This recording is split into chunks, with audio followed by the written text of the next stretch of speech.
Hello all, welcome to my channel All Set Ready. So நம்ம இன்றைக்கி என்ன பார்க்க போகிறோம்னு பார்த்தீங்கன்னா, இந்த ஹோண்டா சிட்டி காரில் பேட்டரி கம்ப்ளீட்டாக டெட் ஆகிடுச்சு. அதை ரீப்ளேஸ் பண்ணுறது எப்படின்னு தான் பார்க்க போகிறோம். ஸோ பேட்டரி டெட்டுன்றது நம்ம எப்படி சொல்கிறோன்னு பார்த்தீங்கன்னா, இருங்க நான் காமிக்கிறேன்.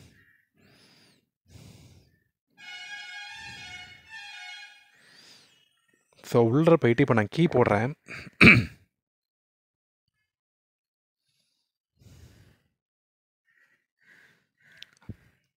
நான் ஸ்டார்ட் பண்ணுறேன் பாருங்கள், ஸ்டார்ட் ஆகலை. ஸோ ஒன்றுமே நடக்கலை. அதே மாதிரி டிஸ்பிளேலையும் பார்த்தீங்கன்னா கிலோமீட்டர் காட்டும் பார்த்தீங்களா, அந்த இடத்துல அதில் எதுவுமே காட்டலை, கம்ப்ளீட் எம்டியாக இருக்குது. ஸோ பேட்டரி வந்து பார்த்தீங்கன்னா கம்ப்ளீட்டாக டெட் ஆகிடுச்சு. நான் இதுக்கப்புறம் எத்தனை வாட்டி நான் ஸ்டார்ட் பண்ணுவோம், ஸ்டார்டர் மட்டும் ஸ்டார்ட் ஆகாது. ஓகேங்களா. ஸோ ஃபஸ்ட் நம்ம பேட்டரி போய் பார்ப்போம். பானட் ஓப்பன் பண்ணுவோம்.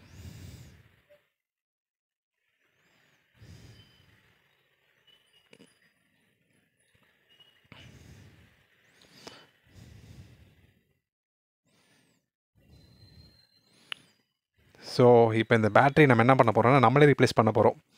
அதுக்கு என்ன பண்ணணும்னா, ஃபஸ்ட்டு இந்த 2 நட்டை கழட்டிட்டு இந்த கிளாம்பை வெளில எடுத்துடணும்.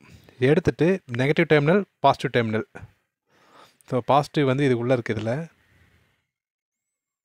இதில் இந்த நட்டு.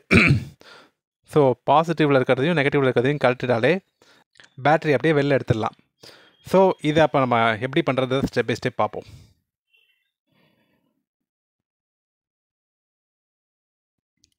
ஸோ இப்போ ஃபஸ்ட்டு என்ன பண்ண போகிறோன்னா, பாசிட்டிவ் டெர்மினல் லூஸ் பண்ணுறோம். இதில் வந்து பாசிட்டிவ் ஃபஸ்ட்டாக நெகட்டிவ் ஃபஸ்ட்டான்னு கேட்டிங்கன்னா அப்படிலாம் எதுவுமே கிடையாதுங்க. எதை வேணாலும் நம்ம ஓப்பன் பண்ணலாம். அதுமாரி நம்ம திரும்பி மாட்டும் போதும் கூட பார்த்திங்கன்னா எதை வேணாலும் ஃபஸ்ட்டு போடலாம். இதுதான் ஃபஸ்ட்டு அதுதான் ஃபஸ்ட்டுலாம் கிடையாது.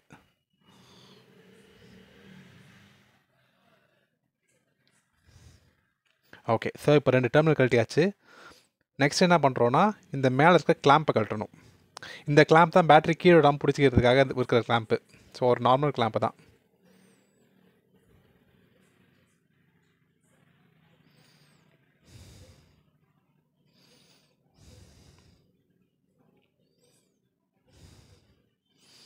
அந்த இடத்துல ஸ்க்ரூ ட்ரைவர் வச்சு, ஸ்பேனர் வச்சு கொஞ்சம் கொஞ்சமாக திருப்புறதை விட ப்ளையர் வச்சு திருப்புறது ஈஸியாக இருந்துச்சு. ஸோ ப்ளையர் யூஸ் பண்ணியாச்சு.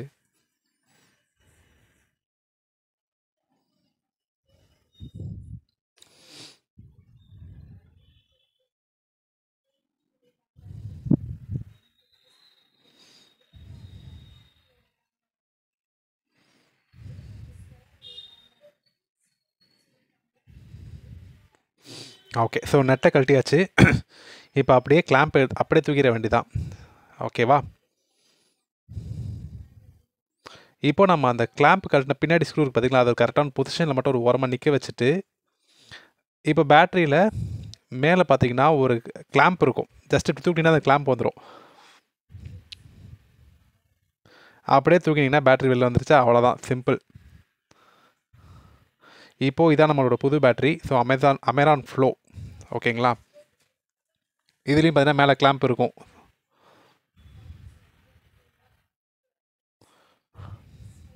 அதை பிடிச்சி அப்படியே தூக்கிட்டு போய் காரில் மாட்ட வேண்டியதான்.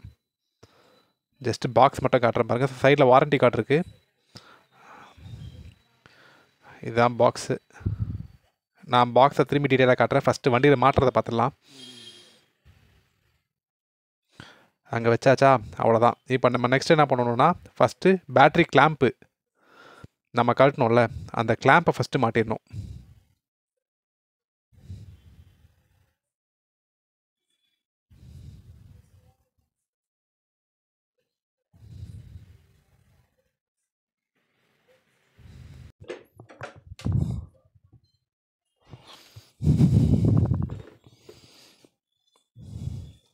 ஸோ ஆஸ் யூஷுவல் ப்ளையர் வச்சு பண்ணுறது ஈஸி இதில். ஏன்னா அது இருக்கிற பொசிஷன் அந்த மாதிரி இடத்துல இருக்குது.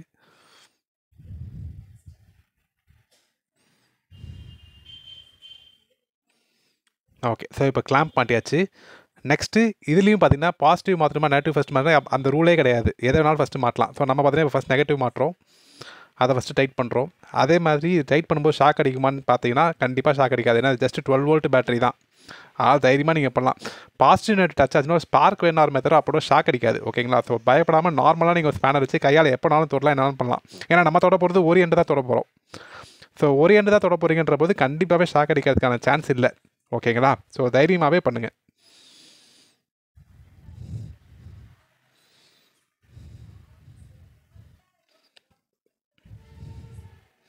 ஸோ அவ்வளோதான், பேட்ரி மாட்டியாச்சு. இப்போ நான் பழைய பேட்டரி ஜஸ்ட்டு காட்டுறேன் பாருங்கள். ஸோ நம்ம முன்னாடி போடுறது அமேரான் கோ. ஓகேங்களா? ஸோ இது ஃப்ளோ விட முன்னாடி மாடல் இது. இந்த தடவை போடுறது சரி ஃப்ளோ போடலாமேன்னு சொல்லிட்டு ஃப்ளோ போட்டாச்சு. அதே மாதிரி இப்போ நம்ம புதுசாக போட பாக்ஸ் காட்டுறேன்னு சொல்லியிருந்தேன். ஸோ பாக்ஸ் பார்த்திங்கன்னா இதுதான். இதோட ப்ரைஸ் பார்த்திங்கனாக்கா 4837 போட்டிருக்கா. பட் நமக்கு வந்து 380 கிடச்சிது. இதில் மெயின் என்னென்னா பேட்டரியோட ஸ்பெசிஃபிகேஷன். ஸோ நம்ம வண்டிக்கான ஸ்பெசிஃபிகேஷனாக 35Ah. இதை தான் நீங்கள் பார்த்து வாங்கணும். எந்த பிராண்ட் வாங்கினாலும் 35Ahலேயே வாங்குறது நல்லது. அது குறைஞ்சி வாங்கிடாதீங்க. ஓகே, இப்போ நம்ம வண்டி ஸ்டார்ட் பண்ணி பார்ப்போம்.